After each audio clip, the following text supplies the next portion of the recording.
राज्यातल्या शेतकऱ्यांसाठी उपमुख्यमंत्री एकनाथ शिंदे यांनी केली सर्वात मोठी घोषणा. मुंबईतील नेस्को सेंटरमध्ये एकनाथ शिंदे यांच्या शिवसेनेचा दसरा मेळावा आयोजित करण्यात आला होता. या मेळाव्यात उपमुख्यमंत्री एकनाथ शिंदे यांनी जोरदार भाषण देखील केले आहे.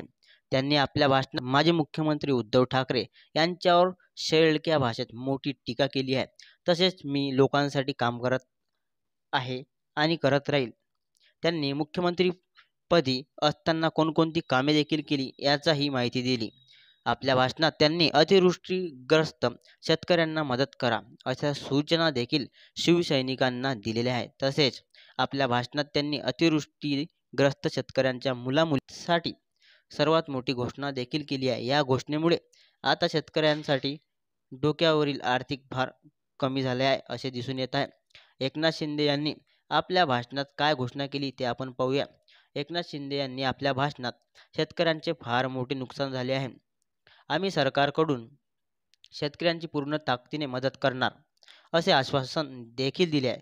तसेच त्यांनी शिवसेना पक्षातर्फे एक मोठी घोषणा केली आहे. अतिवृष्टीग्रस्त कुटुंबांच्या ज्या मुलामुलीची लग्न ठरली असतील ती लग्न आम्ही शिवसेना पक्षातर्फे लावून देऊ असे देखील एकनाथ शिंदे यांनी भाषणात जाहीर केले आहे.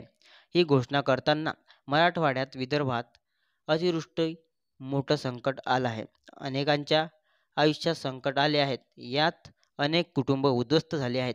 या अतिवृष्टी उद्ध्वस्त झालेल्या कुटुंबातील मुलामुलींची लग्न ठरली असतील त्या सर्वांची लग्न लावून देण्याची जबाबदारी शिवसेना घेत आहे अशी मोठी घोषणा एकनाथ शिंदे यांनी केली.